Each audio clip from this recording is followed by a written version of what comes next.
Today is the 20th December, the one just before Christmas, about CQRS event sourcing on SAGA and LRA. So we have quite a few folks in the transaction field, and also have a rather from have a really deep skills in the CQRS and even the sourcing and SAGA. Okay, so rather we'll have a quick recap about SAGA, even the sourcing SAGA have at most probably 10 minutes, and then Michael going to talk a bit more about LRA. Okay, over to you, Reza. Okay. So just to set some context, what Emily has asked me to do is to recap the SAGA concept in particular. But I'm wondering if that's the best way to utilize the 10 minutes, 10 or 15 minutes that I'd like to limit myself to today. Uh, I'm wondering if that 10 minutes is not better spent maybe doing some Q&A. I just want to get a quick reality check. Otherwise, I'm Okay. happy to do a recap of Saga. I'm fine to do whatever is going to give you the best value and maybe give you something to think about over the holidays.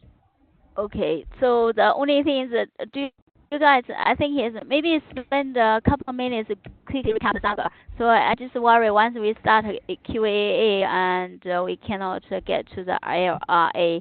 So hopefully, so Michael, how many slides do you have? Is Michael on the call? Maybe he's on mute and he doesn't realize it. Oh, okay, Yeah, Michael, you yeah, are on mute. yeah. I am on the. I've put it on the main one. Yeah. So I have got a number of slides. I don't necessarily have to go through all of them because I've got some contingency slides. So in all, I've got about 14 main slides. Right. So and All 14.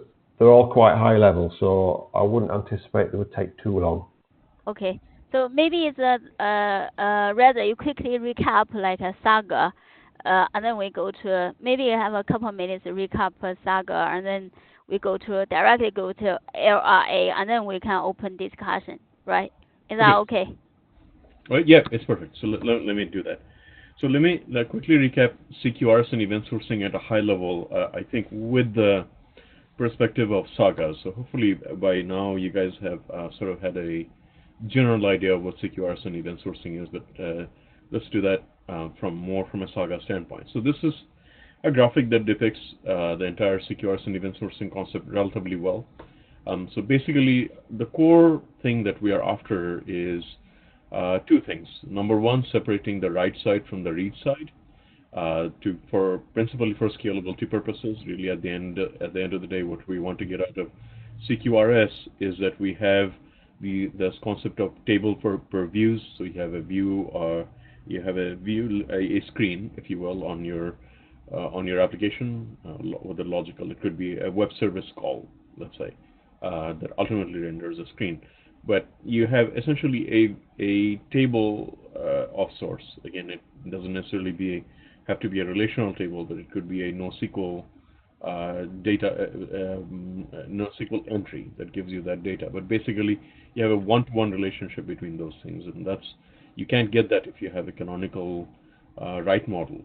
You have to create a copy of your data of your application model, highly specialized for the purposes of reading. So that's ultimately what you're getting at. And all of this, what this ultimately is glued together is loose coupling. So everything is loosely coupled. Commands and queries are literally objects that are physically separated from the model themselves. And the read model and the write model, again, are also connected together, again, via events. Right? So it's event propagation is happening. For every single change that happens on the right side, an event is propagated that's read by the read side and is then responsible for synchronizing the read and the write sides. And of course, the write model itself, there's another objective, and that's event sourcing. And we're trying to accomplish a completely different goal there, right? So the objective there is to not just have a snapshot view of your data of your model, but rather have a historical view of everything that happened, to that in that application, stored as events in the event store. And what we do ultimately is materialize the end state just as much as we need it on the right side. So it's a minimalist write model, if you will, only necessary for the purposes of what's needed to successfully execute commands, and that state is essentially materialized as needed by reading events from the event store. So from the perspective of sagas, that's what we really should understand from of CQRS and event sourcing. That's the core model that we are working with. So when you have this model, a very nice side effect of it is that you have an answer to what you need to do if you need to manage something that looks like managing consistency boundaries across changes to different parts of your domain model that do not necessarily sync with each other. They do not have direct linkages with each other. They're loosely coupled, and they're different parts of the system, different parts of the domain, but they need some consistency guarantees between them.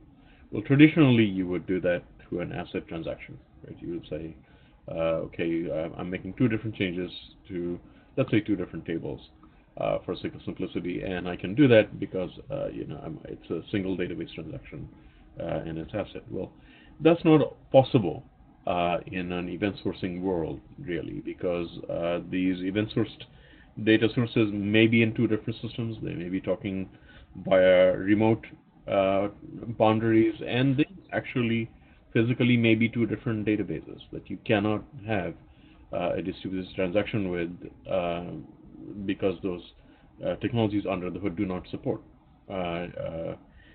distributed transactions. So what do you do? So fortunately, when you go down the path of event sourcing and having everything be loosely coupled and event driven, you have a nice concept called sagas that you can implement. And what are sagas at the end of the day? What sagas are basically a coordination mechanism for managing long-running tasks that should be consistent, that in the end should be consistent. It doesn't need to be consistent right away. It needs to be consistent over a period of time, right? And that's what a saga really does, is that it's an ephemeral sort of object that exists in your domain model that at the end helps you maintain those consistency boundaries across different parts of your system. So a classical example is the example that I have is a classical example in CQRS and event sourcing when people explain sagas, and that's a bank transfer. So in a bank transfer, you have two different accounts, and you're going to move money from one account to the other. Let's assume for a second that these banks are actually separate entities, and hence you cannot have asset transactions on them at all. So you need to introduce some notion of consistency, but only eventual consistency, because that's all what you're going to get away with. So you can model this. Let's assume for a second you're using Axon to do that. In Axon, you would do that via a saga. Saga is just denoted by the @saga annotation on a POJO. That makes it a saga. A saga under the hood is actually stored in a saga store or in a persistent store, more abstractly. So it does have a life cycle. You can save some state that you will need to make that coordination happen. For example, in this case, we'll need to know things like, okay, did this structure actually succeed? Which bank am I transferring to, and which bank am I transferring from? In this case, probably implicitly myself, where the saga exists. What accounts am I transferring from and to, and what amount am I transferring? So you need to have this information handy in order to be able to successfully route and have business logic executing on the sagas and be able to take appropriate action depending on what stage of your transaction or rather saga you are in at that point in time. So sagas have an end and a beginning, but in general, what they are again, sort of a bastardized level, is that they are specialized event handlers. So they listen to various events that happen in the system, and they react to it. right? They make sure that ultimately what we're after is the reaction is that it does whatever is necessary to maintain that consistency logic that it is supposed to maintain.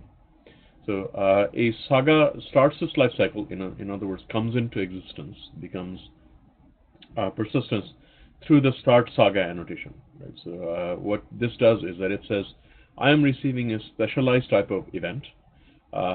When I receive this event, I know that I need to start an instance of SAGA, and that's what Axon does. So it doesn't start a SAGA for every single event that it listens to. It only actually starts it per ID of some kind, right? So it says, hey, I need to start a SAGA when I get an event, and this event has a specific type of payload that has an ID in it, and I'm going to associate myself with that ID. The SAGA instance will be associated, in effect, with that ID. Right? So in this case, what we're saying is that a transfer was initialized. You can envision that this transfer initialized event was triggered through a bank aggregate. So the bank aggregate received a command that says transfer this amount from yourself to another bank. And what that aggregate would then do is make sure, yes, it can successfully execute that request, and then it will store a event in the event store that says transfer was initialized, and then it'll go ahead and actually debit itself to say, hey, I'm getting transferred from. I'll debit that amount that I'm getting transferred from, and I'm going to depend on some other process to make sure that everything else goes well. And if it doesn't go well, somebody notifies me back to say, hey, you need to do something about this. This transfer that you initialized and you executed the change didn't go through. You need to do something about it. And at that point in time, I'll probably will generate a transaction ID for it in that bank entity, and then I will have an instance of my SAGA. So once I do that, you can then have intermediate event handlers to do whatever intermediate steps are necessary to handle the lifecycle of the SAGA. But to keep matters simple, let's just assume that there's two other events that you're primarily interested in, and they have to do with either committing, saying that this transfer is complete, or the transfer has failed. So again, SAGAs have an ending. You can either end it declaratively or programmatically. In this case, we're ending it programmatically because we're saying that if you can successfully handle this inbound request of this event, then we know this SAGA is complete. So in case of transfer completed event, that would be fired by some other event source in the system that would say, hey, I issued a request to this bank, and the bank got back to me, and yes, everything is great. I'm going to just trigger this transfer completed event to say that the transfer has been completed. Otherwise, if there's some failure, there's something wrong with authentication, or some other business logic failed, or there's a communication error, somebody else will be responsible for issuing a transfer failed event. And in that case, what the SAGA will need to do is issue compensating actions. So it could do, for example, it knows that the source bank account debited itself. So you can issue a credit back to that, a credit command back to that SAGA, to that aggregate to say, hey, undo your previous state, right? Because this transfer didn't actually happen. You need to fix yourself. Yeah. Those are the kind of things. So those are the kind of things that SAGAs usually do. I do have some more material here. It has to do with how you handle timeouts in a SAGA. It's something called a deadline handler. Long and short of it, it's another event that you can self-register to say, hey, if nothing happens, make sure this thing gets timed out, and it's another type of event that you can receive in a SAGA. So I think that's all I really want to talk about. I'm happy to give you more resources. Unfortunately, I know you guys had a request of showing you a working example that may or may not be possible, given the current state of where things are with Axon, with our demo applications at the moment. but I'm at least happy to point you in the right direction. You should be able to figure this stuff out, honestly. Yeah, great. Thank you so much. I think this is great overview, and I think this is the way how SAGA handle transaction and etc. I think okay. I think let's hold our question for now, and then let's quickly go to Michael to give a overview about LRA, and then yeah, we can have a better discussion. Yeah, is that okay? Yeah, that's fine. Okay, Michael, you can go ahead to share your screen. Thank you Oh. so much, Reza. I think Sure. now I learn a lot about CQRS, event sourcing, and SAGA. Okay, I'm going to put myself on mute and turn off my video. Yeah. Just reduce bandwidth a little bit. I'll come back online if necessary. Yeah. Okay. Thank you. Let's do a Q&A after Michael has done his bit. Okay, Michael, go ahead. Okay, so Emily, how do I share my screen with WebEx? Do you know? Can you see the third button? It has an arrow on the top. The Share content. Oh, yes. Yes. Download. You shouldn't need to do the download. So yeah, the only option I've got on that one is go to help and download. Okay, you have downloaded stuff.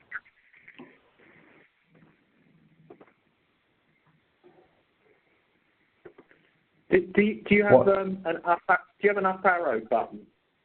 I do, yes. So the upper arrow one is share content, and when I click on it, it gives me an option to two buttons on it. One is download and one is go to help.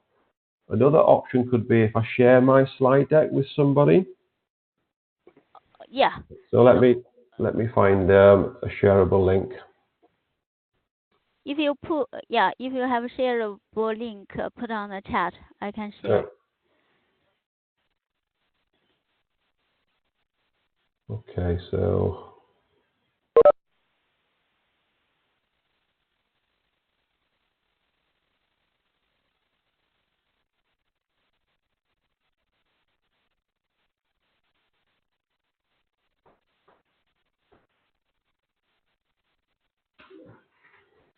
Oh, yeah. okay. So Emily, so if you could just select that and just click through on the slide deck, and Okay. I'll let you know when I'm ready for the next slide. I need to request access. Can you give me access? Is EMI? I mean my Google email. Oh.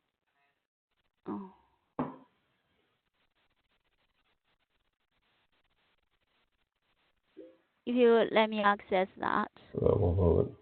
Let me share my screen now.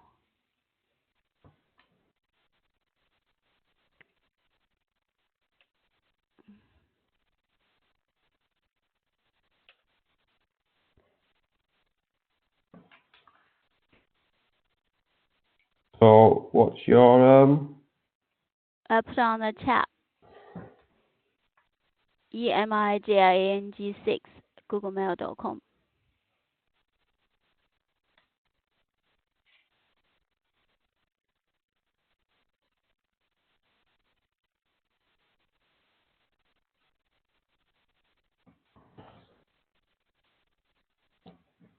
Okay.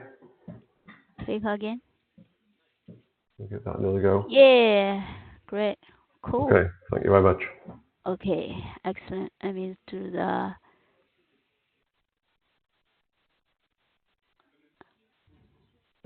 Okay. So present here. Top right. There's a button called present. Top right. Yeah, keep going along, further along to the right. Keep going. Above, up. Oh, here. Yeah, just click on present. Okay, thank you. Teamworks. So those are speaker notes. So if you get rid of that screen, behind it is the full screen. This one. These are speaker notes. So can you not get rid of that screen? Press the red button on the top left. Top left. So behind that window, that's. Oh yeah, yeah, that's okay. It, yeah, that's the one. I haven't done that before. Okay, Okay. thank you. Thanks very much. Get rid of this. Okay. Yeah, you just tell me when to click the button. I will click. Okay. Okay, great. Yeah. Okay, so this is a quick introduction to MicroProfile long-running actions. It's a slide deck we've taken from presentations that we've given at conferences. And I've taken some slides out, and there might be some slides left in that are not really appropriate to the current audience. So briefly, I'll talk about the why you might need transactions in a microservice environment. And then after going through that, the list of reasons why you might want that, I'll quickly run through what MicroProfile LRA specification is. Maybe we can skip why you need it, because we know we need it. Oh, okay then. Right, next slide then. So next slide again. So that's, yeah. So again, so part of this text before it is the motivation for why we made some of the choices in the LRA spec. So primarily, I'll just quickly say it's like the conventional solution is full ACID, which is like JTA, XA transactions. And those list of properties give a context of a set of characteristics by which you can discuss a majority of transaction models. So when we did the LRA spec, what we did is we went through those list of properties and looked at how we might want to relax the various ACID properties that should be appropriate to a microservices environment. So this is more context. So these are the things that you might want to relax. So the atomicity, so that's corresponding to what we thought nested transactions. So with a nested transaction, you can roll back a portion of the work and not roll back the whole transaction. So we decided that's something that's useful to have in the LRA specification. We acknowledge that in a microservice environment that eventual consistency is the generally accepted approach. So it's, as I said there, it's a very weak guarantee because convergence might occur sometime in the future, but you don't know when it's going to happen. And as soon as you've converged, you start diverging again. So that problem is mitigated by using timeouts and callbacks to undo the various work that you've done prior to that. So again, in the R specification, you're going to find aspects which you'll deal with, like we'll have to do timeouts and also do the callbacks. And also, there's no isolation, and that's deemed in a microservice environment. It's up to the service how it wants to hide any changes it's made and make it visible to other services in the environment. So the long-running action revolves around the concept of an activity. So an activity is something that has to conform to a set of responsibilities. So firstly, any work done within that activity, it has to be compensatable in some way. The activities may or may not be visible. And then when the activity, the formal activity, is complete, then there's a set of triggers that will be invoked, and the model defines those triggers, defines when and how and where those triggers will be invoked. And so the specification itself says how to safely do transactional changes in a distributed microservice environment. Next slide. And sorry to interrupt. Sure. It's the details of the distributed transaction environment are the bits that, this is Ian, that concern me the most, because that's where if we got this wrong, right, if we weren't careful, you start getting tight coupling, and yeah. Sure, yeah, but this specification is at quite a high level, and it's at highest level. All it is a set of CDI annotations. And we are working on the interoperability mechanism, or how different implementations of this specification can interoperate. So in this presentation, you're not going to find any of those details, because it's really down to the implementation of these CDI annotations. So Emily, if you skip ahead a couple of, is it the next slide, next slide? Yeah, so previous slide, that's the slide, yeah. So effectively, that is the specification. So anyone who's implemented specification has previous one, has to implement those annotations, and then it's up to the implementation for how it can safely guarantee the behaviors that are inherent in these annotations.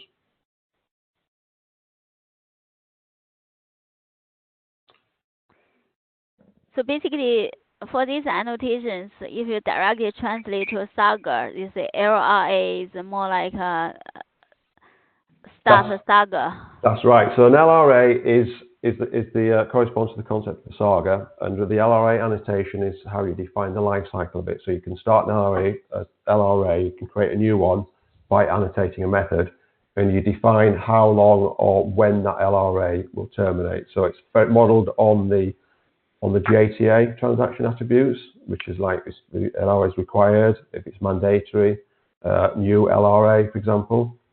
So all of those ones you get in JTA, you'll see something corresponding in the LRA.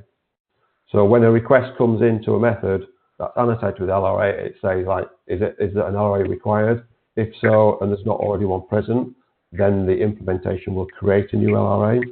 If there's one present, it will use that LRA, and it will show that that LRA context will get propagated on other JAX-RS calls that method will make.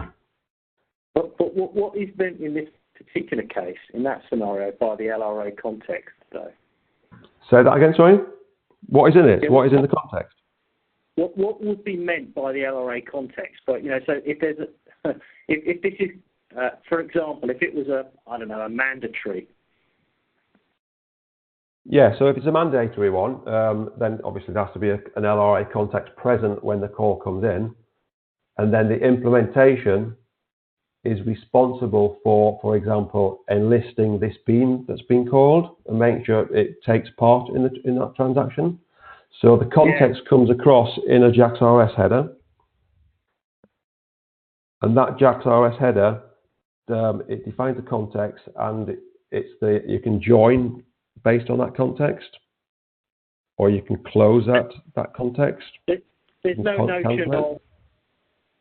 Okay. So is there any notion of, I have read the spec, but it was a little while ago now, and I apologise, I can't remember. Is there a notion of registering back as a participant to be involved in completion, or is that all based on timeout? No, that's handled by the implementation. So when the LRA comes in, so there's a context present when a method gets invoked, right? The implementation of the spec sees that as an LRA context, and then what it does is the class that it's being called, right? It goes in there and it looks for the annotations in the second half of the screen. So that second block of annotations is what defines a participant.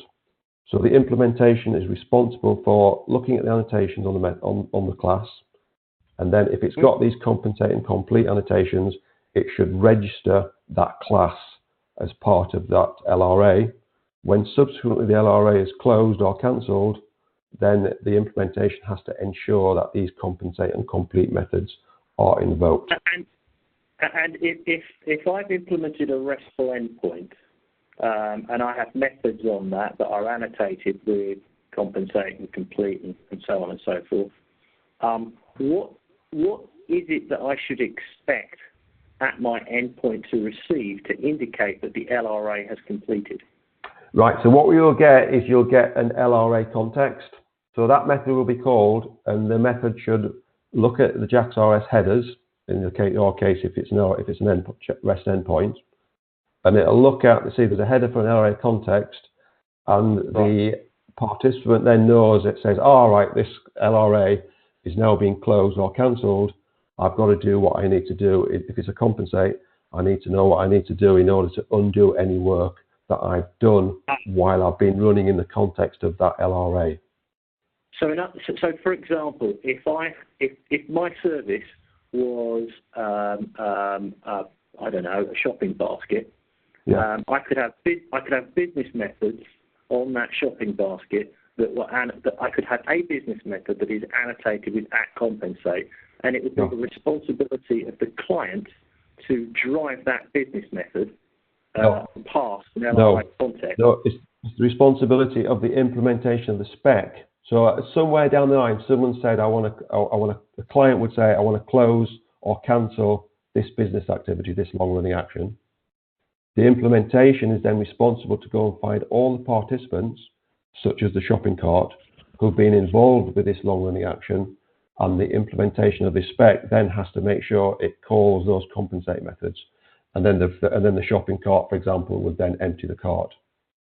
But if my shopping cart is a remote microservice, sure, then who's the coordinator that knows that it's got a call that remote shopping cart microservice? Yeah, so it's whichever. So the client has invoked a method somewhere, a service in the environment. The service has the LRA annotation. The LRA annotation then has an attribute which says terminate this LRA. So the implementation of the spec now has to go and make sure find out who all the participants were, which services have registered with it. And that's the bit that's the bit I'm struggling with. Yeah, and that's the implementation. So it's however the implementation wants to implement it. So for example, we implemented it with a centralized coordinator. It's not the only way to implement it. You can implement it with with some kind of choreograph mechanism as well. You can do it with some event-based mechanisms as Axon does it. The Axon is extremely similar to LRA. And there is a direct one. We went through the exercise and we came up with a direct one-to-one mapping between this set of annotations and the Axon set of annotations. So the expectation would be that all of the participants, and I suppose this is true of Axon Sagas as well, all of the microservices that were expected to be participants of a long-running action would be using the same implementation of the LRA, whatever LRA framework, because it's an implementation detail. And so long as they all work, then it can stay an implementation detail and everybody's happy. Yeah, at the moment, in the current version of the spec, that is correct. But so we do have one issue to do with interoperability, and we're busy ironing out how we can make sure different implementations can interoperate. And the what we're tending towards is an endpoint. So it's an endpoint which represents an LRA, and then on that endpoint you can ask it to close and complete using REST. So that's going to be our interoperability proposal, but like I say, we're still ironing out the details. So what would be great if you could take part in that particular discussion is, I think it's issue number 17. Yeah. Yeah, so I agree with you. Getting the interoperability right is going to be potentially difficult. It's critical, but I certainly believe that it's possible we can get a bulletproof solution. Because basically all you need to do is to find a way for the different implementations to expose certain REST endpoints, and to make sure that those REST endpoints get called correctly. If the endpoint is not available, it should keep retrying, for example. So, and the thing that's doing the driving has to have its own transaction logs, for example, durable logs. So if things die, things crash, the indelible log will be available to make sure you drive those participants to the correct end states.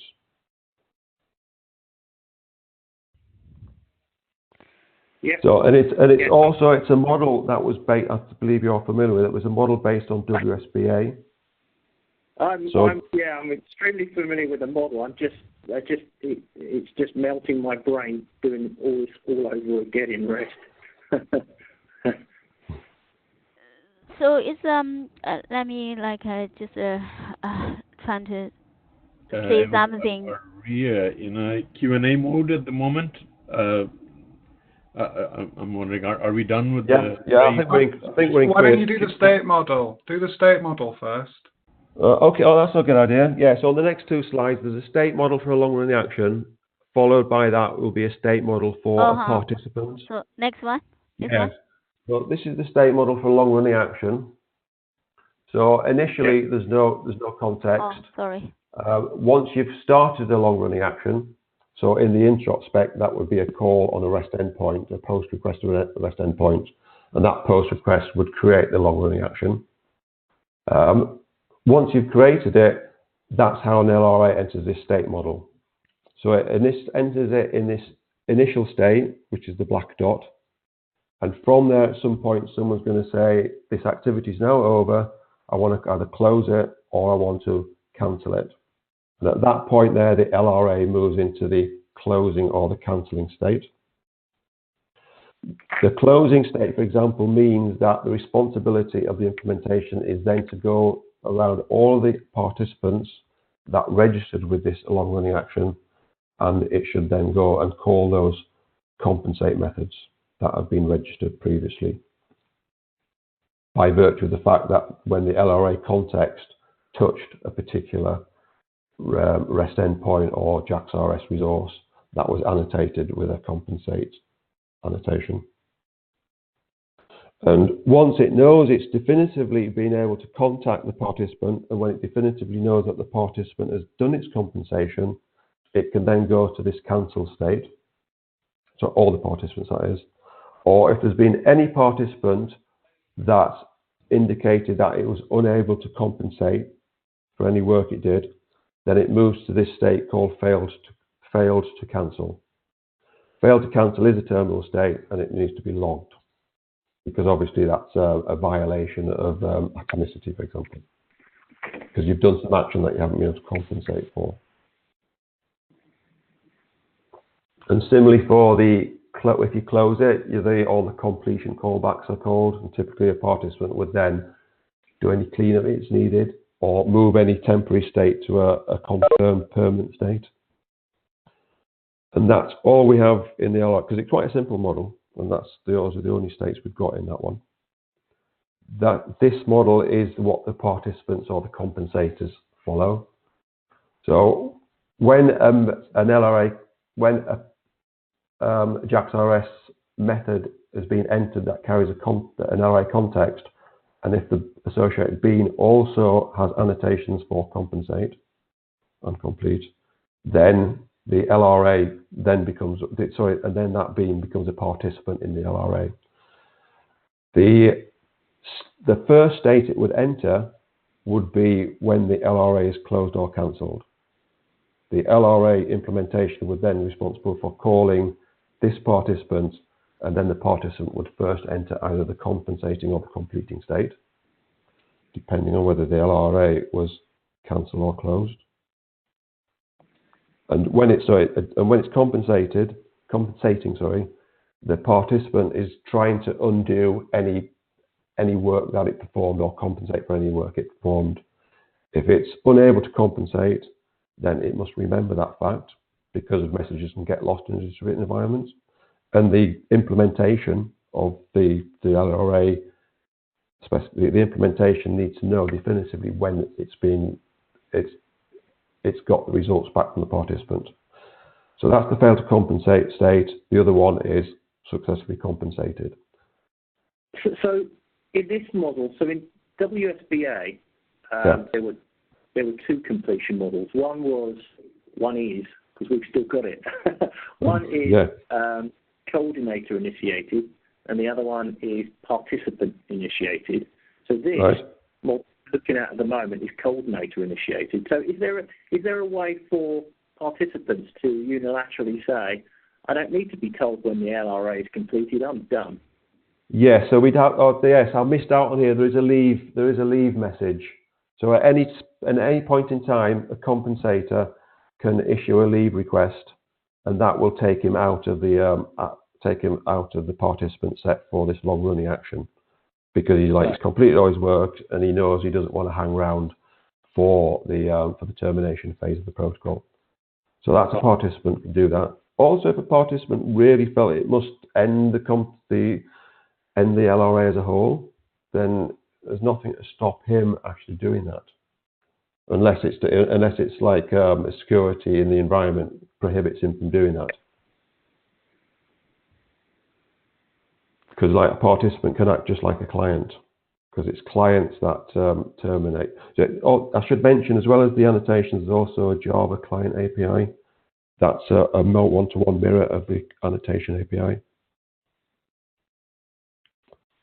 It might be worth showing slide 15 as well, just so people can see the interactions.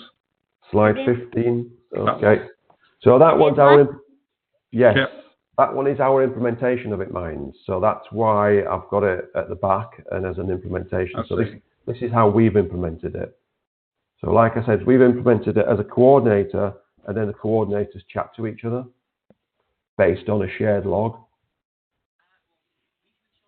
So they chat to each log.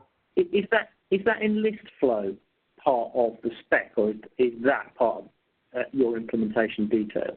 The enlist is is a responsibility of the implementation to make sure that it remembers that a participant has been touched by a particular LRA. So, and this particular method call is our implementation of that requirement. So it could just log the fact that it's called a remote endpoint. Yes, it could do that, yeah. Just log it, yeah, and then when they come to close it, it just looks up its log and say, all right, I've got to tell this remote endpoint it needs to cancel or compensate. Actually, I shouldn't assume. In your implementation... well, actually, you might be able to assume, because like I said, this was very heavily based on WSBA, but carry on. Yeah, does your implementation, so in that, the microservice in the middle, which is the participant here, the microservice is the service that is going to register a participant with the long-running action. Yeah. So in WSBA, certainly in our implementation of WSBA, we have all this notion of participant instances, and it's all encoded in reference parameters in WS addressing endpoints, and oh my God, it's just, as you know, it's basically Corber OTS over SOAP. Well, the WSAT aspects of it are anyway. In this model, though, I hope that the microservice of the middle, there's absolutely no notion really of any instance of that microservice. Obviously, there's identity in the context of the LRA itself, so you know which transaction you're part. But presumably, in the end, all you're doing is you're calling a URL which has probably got some sort of, you know, F5 router sat in front of it, so you've got no idea how many instances, and you don't care which one it goes to. Yeah. Is that true? That is correct, yeah, and that's something that Rudy pointed out to us. So in the initial version of the spec, we did have a case where we were relying on that instance-based information, but he pointed out, just as you pointed out, it could be sitting behind a router somewhere with multiple instances, so now that is no longer a requirement. All that's required is that the callback, is the implementation of the callback should have enough context based on the LRA ID and on any context data that it registered with the enlistment. So those two datums should be sufficient for any instance of the service beam to be able to work out what work it needs to do in order to compensate for the activities it performed earlier. Which it might do using an external data store. Sure, yes, agreed. So, and like I said, we deliberately try to stay away from too much specification of mechanism. So we've just kept it at a high level, and that's because, you know, of the understanding that there's many ways to implement these kind of behaviors. So this is, so Reza, I know you're on mute at the moment.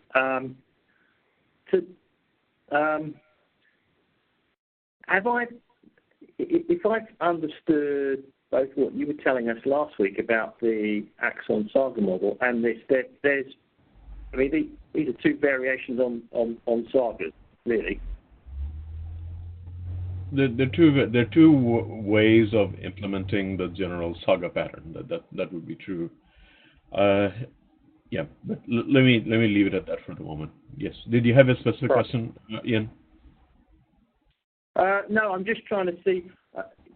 I mean, you know, you went through a set of annotations that you use in the Axon SAGA model. We've just looked at a set of annotations that the LRA specification defines.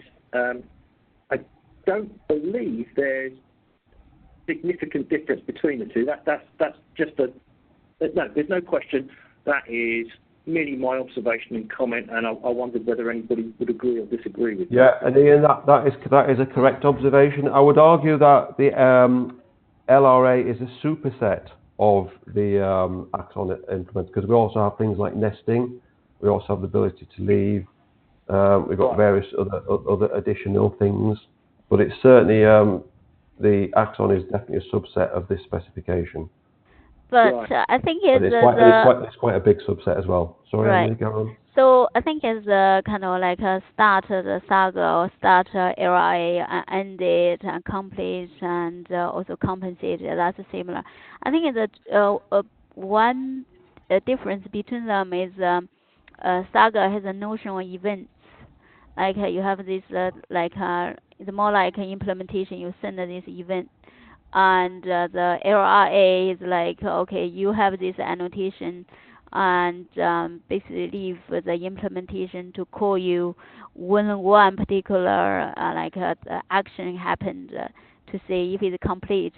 The method has this annotation at complete code. If it's kind of failed, the method with the annotation at compensate will be called. So I'm wondering for the context data. So for your implementation, is that or your coordinator push the context data when you call the method at compensate or at complete? Is it push that context in? So our implementation calls that endpoint, the compensator endpoint. With any information. And it calls it the two pieces of information. One is the LRA context. Yeah. So my question is yeah. for that context. So that context directly is from the coordinator, right? It's the ID that was in the JAX-RS header. So that's the only piece of information you need. Two pieces. There's also what we call compensator data, which is a bit of opaque data that the participant gave to the implementation, and it's returned to it. So it's opaque data, so the implementation doesn't need it, but we acknowledge that the participants might need it in order to associate to discover the work it did in the context of that long-running action. Emily, that's exactly what we do in WSBA. Right. Okay. Ian, so to answer your belated answer to your question, there's a bit of context that's important to understand. One of the big things we struggle with Axon is actually, obviously, to be honest with you, constant feedback that this stuff is hard. I don't know how to understand it. So there's a reason. What we've done, even with SAGAs, is try to keep the API as minimalist, as simple as possible. So honestly, I don't think we would ever even conceive of having all of these different types of annotations on the methods to say, this is what the method is going to do. All we really have at the SAGA level at this point is, hey, this is you're wanting to start a SAGA, you're wanting to end a SAGA, you're wanting some event to land on the SAGA, and then it's really up to you what you do with it. If you want to end a SAGA and you have a event handler that does that, it's up to you what you want to do there. Whether you're how you do whatever you need to do to undo or confirm the completion of that business process. So right. in general, I have to tell you, this is both a comment on this as well as Axon. SAGAs are by far one of the most complex things we have, and we always get feedback that this stuff is really hard. Looking at the LRA specification, I'm getting really worried that this is an even layer above the complexity that we even have for a number of reasons. Having come from lived through J2EE and EE5, it really worries me when I see this. I know we're in a different world now. It's microservices world. It has its own complexities, but I can't help but have that gut reaction as this stuff is a bit. So Reza, how do you respond to our assertion that we could implement the LRA spec using the Axon framework? I think you won't be able to. So you will be able to implement the required parts of it, because the required annotations, I think, were relatively small. Right? There was just one annotation, if I recall correctly, right, Michael? One annotation for what, sorry? For the required portion of it, it's just very small, is it not? Yeah, so there's two annotations. There's an annotation LRA to start to create a SAGA or create an LRA, and the participant has to provide a compensate annotation. The participant. So in your model, when the business logic service is asked to compensate or complete, the way you do it is you register an event handler for it and you get an event for it. The way we do it is we also register a compensator, and that compensator gets the context for the LRA and this opaque data I mentioned before. So the service would still be getting similar data. Mm. And I don't think I'm not sure if the complexity is perceived or real, because I think the only main complexity that we've added on top of what exists inside Axon is this concept of nesting, and I'm sure Mike could give you some good use cases for nesting. So it's not there just for complexity; it's there to address actual use cases. You know, really, I'll just reiterate what Reza and Mike have really said, that it's basically an @LRA which demarcates a transaction, and then a set of 5 optional annotations on a participant. Primarily, really, you're looking at an @compensate and an @complete. And those have all of the, when you were giving your feeling on complexity, Reza, and describing Axon, you were pretty much describing that compensate and complete around what you do when you compensate. So I think I would encourage people to take a look at the annotations and really try to understand them, because I don't believe they're that complex. I know the state model looks complex, but in fact, probably you would find in Axon, you've got some underlying premises there, because you know, we're drawing from similar sort of research, really, in terms of how to do ACID without isolation. And so, although we've defined these models, which are of benefit, really, to someone that's adopting the specification, they kind of exist because of the nature of relaxing isolation. So actually, can I ask a question about nesting? In the original Elliott Moss nested transactions, one of the things the nesting gave you were you could commit a transaction with respect to its parents. So although a sub transaction would be committed, things that were in its parents' scope could then see things that it had blocked, whereas things that were in a different parent couldn't. And the kind of definition of SAGA in the Jim Gray book is a kind of a set of chain flat transactions. What the use case for the nested levels, is that for having multiple microservices inside one application and being able to terminate them all easily, or is there any lock inheritance? How about Emily, if you put slide 17 on that shows a nesting example. But there's also no concept of locking because we don't enforce isolation. 17. Which one? This one? It's number 17. It's like a flow chart. So 2 on from there, I think. 2 more. Yeah, 2 more. So is the nesting purely for easy termination then? The nesting is. Sorry, do you want to continue with that, Tom? I was just going to just briefly explain what the diagram that we're seeing on screen is, which shows nesting. But I don't know if you want to give. No, you carry on. That's okay, because I think that's a reasonable use case. Yeah. So in this example here, where we've got nesting, it basically allows us to book a flight that might not be preferential, but that is abundant, and then independently, without affecting the overall state of the transaction, go on and book a better, a more preferable flight, and be able to cancel the first one independent of the overall transaction. So the lock, if you will, is in the business. It's not like a lock on a database.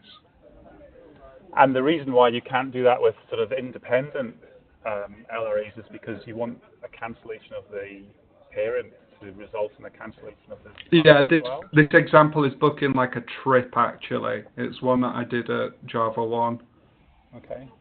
All right. Thank you. Sorry if that was a bit of a rabbit hole, but it's a very interesting topic. So that's just an example of where we've got nesting with a use case.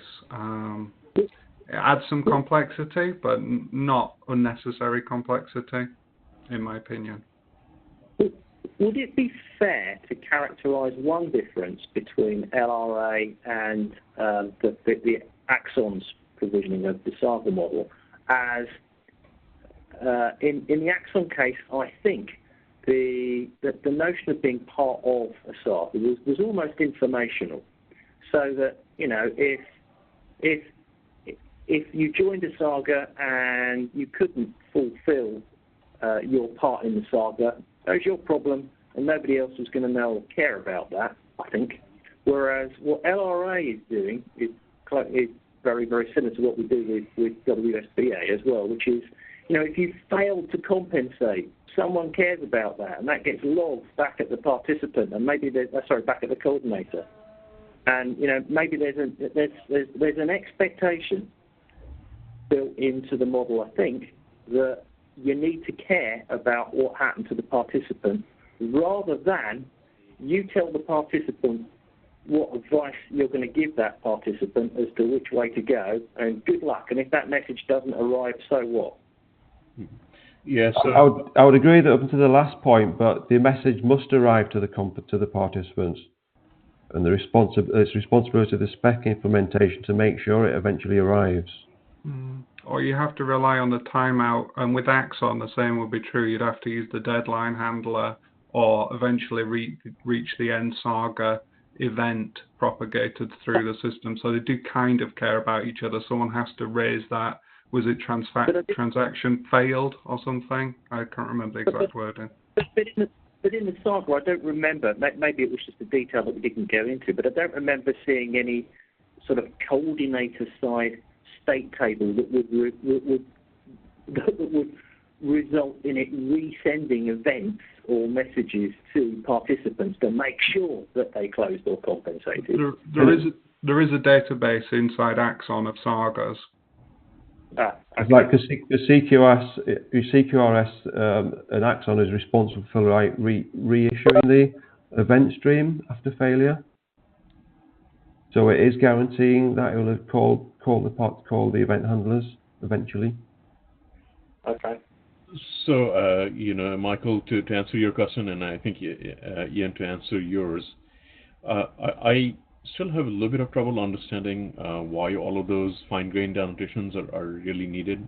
So if we go through each one, say which ones in particular. The ones that are optional, right? Yeah. So the status one is required if the compensating. Where's that? Emily, you're on. Yeah. Yeah. So the first one is leave, because we thought it's useful for people who have finished their work in the activity to be able to leave at any moment. So we've added that one. Okay. So the status is there if the compensate and complete methods are not idempotent. If the compensate and complete methods are idempotent, then we don't need status. Okay. So back to what Ian I believe was also reacting to. I think a fundamental difference here is that I get a notion that this is a bit more tightly coupled. So Ian is right in his observation in that in Axon we don't actually introduce any coupling between anyone, right? So it's just the SAGA is there. It's up to all it really does is that it consumes events that it knows that it's interested in. In fact, in an idealized scenario, we don't actually want the people issuing the events to know that the SAGA even exists, right? They just do their part, and the SAGA is just there as a centralized coordination mechanism on top of, agnostic of what everybody else is doing on their own, right? So, and I think the notion I'm getting here is that there's some way that all of the participants need to know about each other and subscribe and message each other is the impression I'm getting, and it may be the incorrect impression, but that's the impression I'm getting at the moment. So who needs to know about who? The only thing that needs to know about the participant is the implementation that's providing the guarantee that that method will eventually be called. And similarly, it's with Axon. There's an event handler, and if an event stream matches that event handler, there's a guarantee in the system that event handler will eventually get called. So it's similar in that from that respect, except this is more, maybe it's looking like it's an RPC call, but it's not. Okay. I guess in order to understand it really better, I'd have to look at a code example, and especially on the client and of all of the bits and pieces here, not the implementation, but how the business logic, to an API, to a regular business developer might look like, and I think I'd be able to get a better sense of how this may or may not relate to. So is it worth my while putting a link into some very basic? You put one in. Which one have you done? I put one to the one that we did at Java 1. The demo. Okay. Yeah. The ones that I did is extremely minimal as well, and that gives you the very, very basic stuff. But anyway, okay, that's put there. Yep. So I think it would be useful to have that or maybe on the user alias, and then I'd need to take a look at it. But at this moment, this really feels very different from at least from the API standpoint. It looks very different. I mean, there are some conceptual similarities. At this moment, it looks like it's a bit different than what we usually do in the Axon world. Is that a bad thing? I'm not sure. It's different. I think would be the most honest reaction at this moment. I think it's too early for me to really be able to say one way or the other. I'd have to look at it before. Fair enough. It's different. That's all. I have one more question. I think I've only got one more. If you can hold on just for another couple of minutes, I know we're over. Sure. This is Michael and Tom.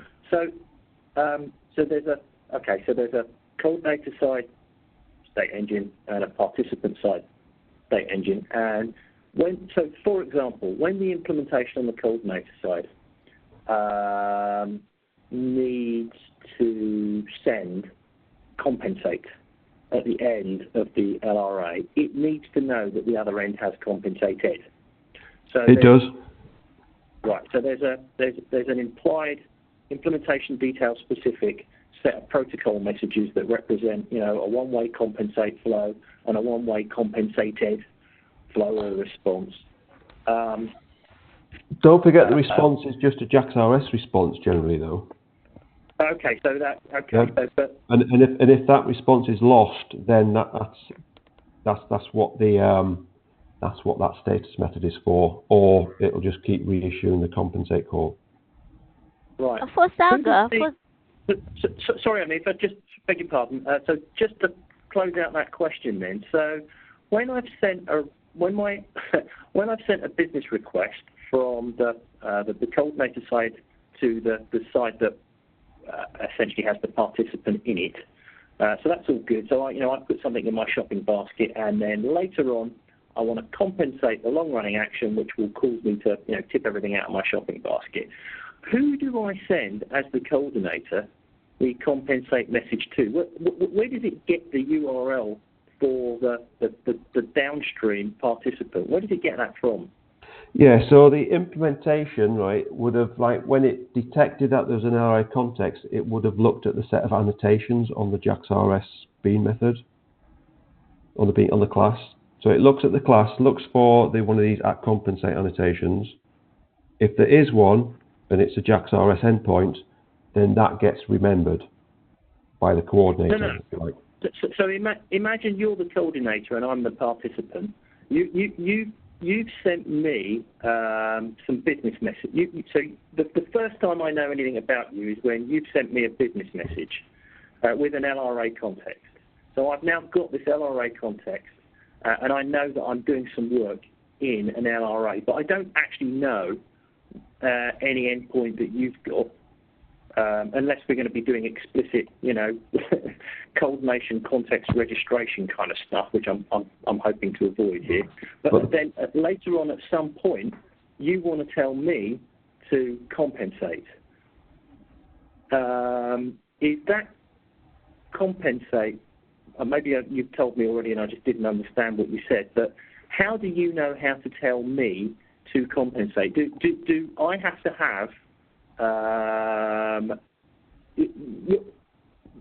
unless there's a compensate protocol endpoint that I have to expose, then you need to know what my business API is and that it's got a compensate annotation on it, because you're remote from me, and I might not be implemented in Java.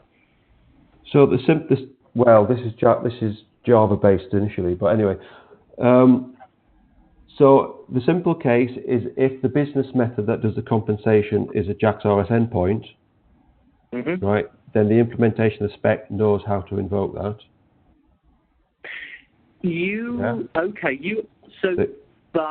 But my endpoint has to be exposed as a compensate protocol endpoint.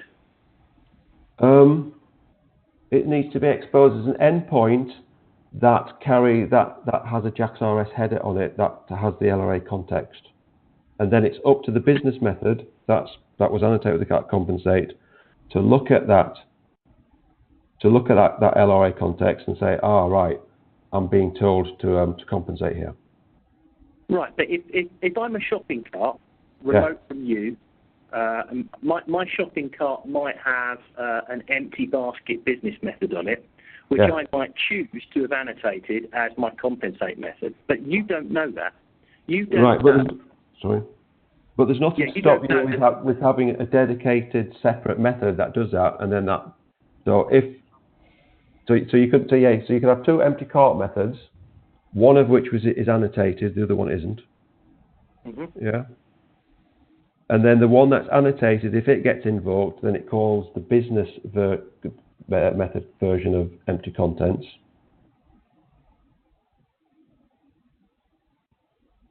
But what did I have to do to tell you that empty basket was my compensate method? Because I'm a totally foreign implementation from you.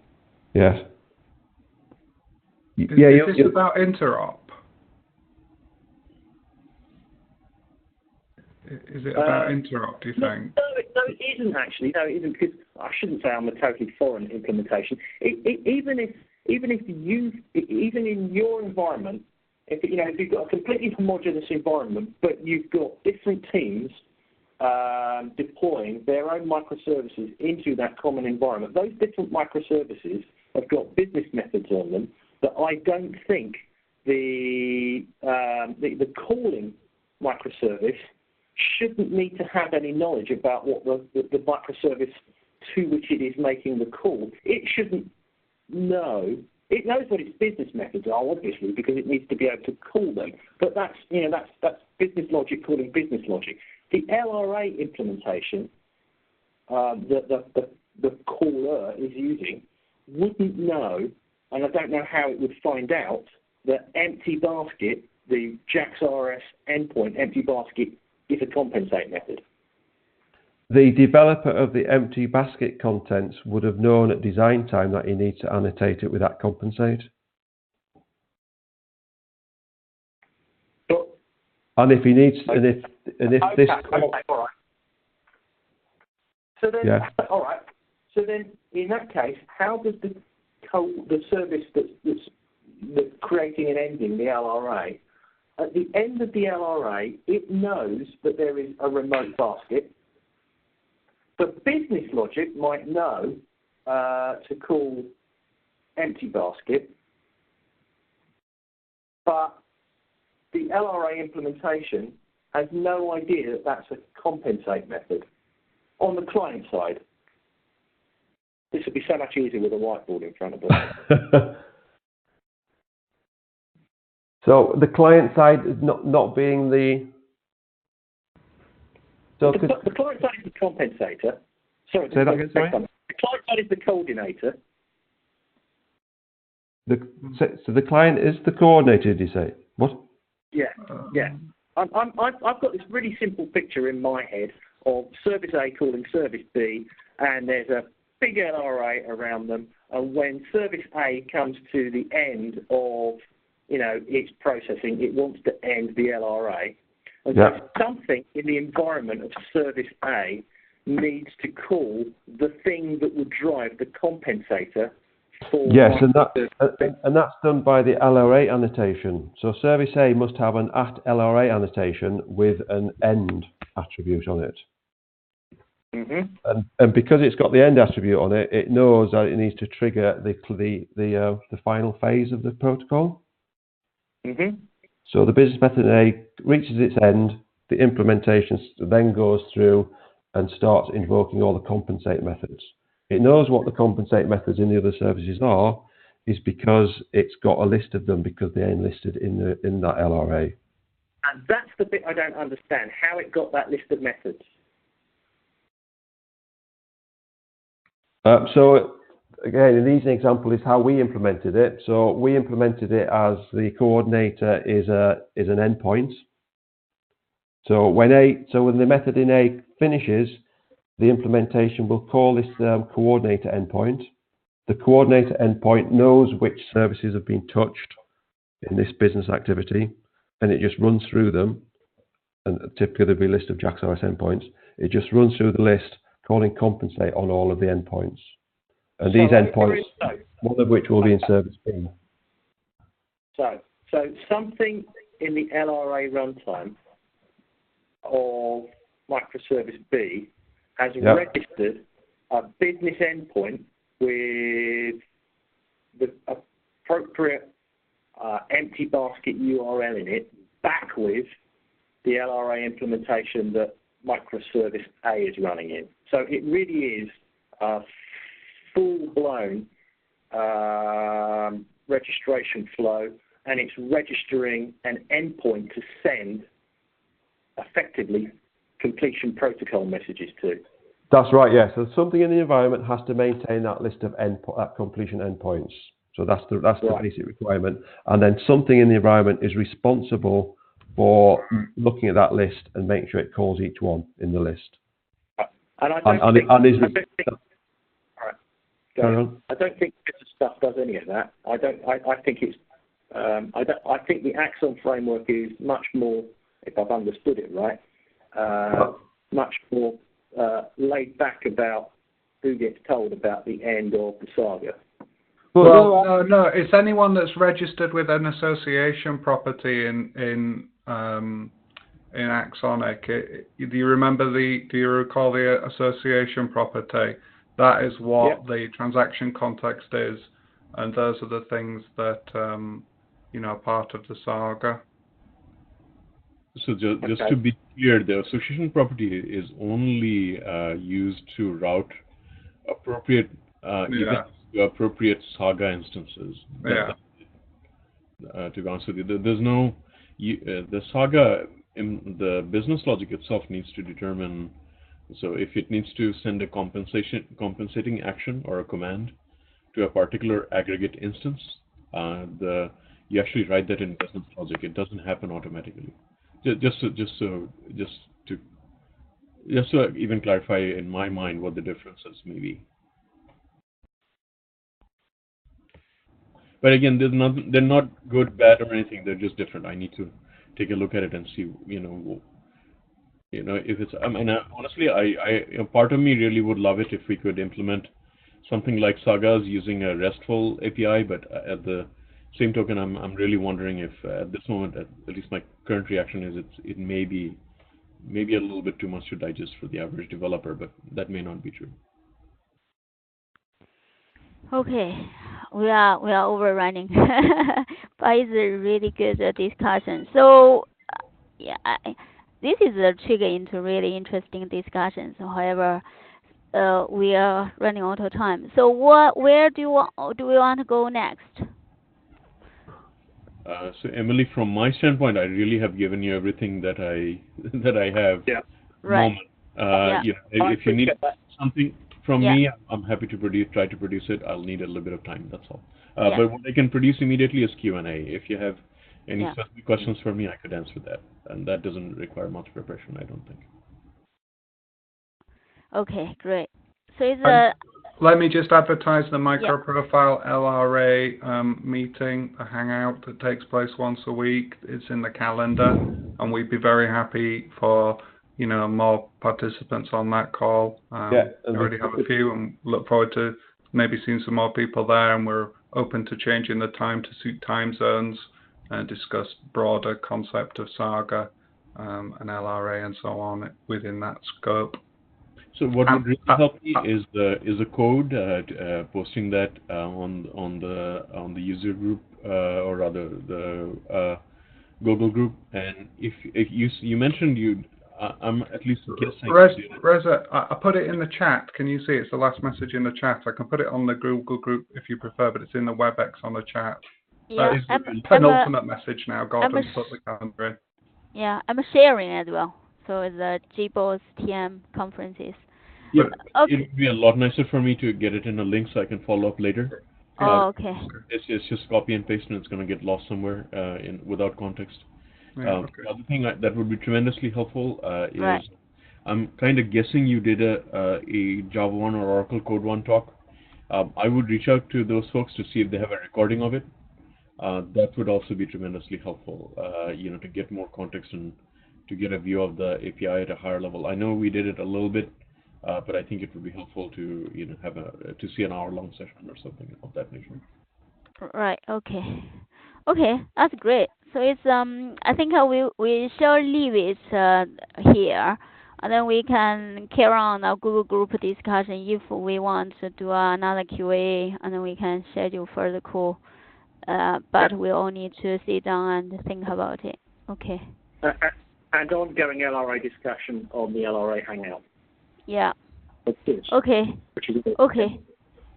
Okay, great. Thank you so much, and Reza and Michael, and also Tom and Ian, and then for all all the rest of you to join this conversation. So this has been really useful. Okay, I shall end the recording, and you have really good Christmas, and I hope to see you again next year. Thank you. Yeah, have a good break. Thanks, Emily. Thanks a lot, guys. Bye-bye. Bye. Bye.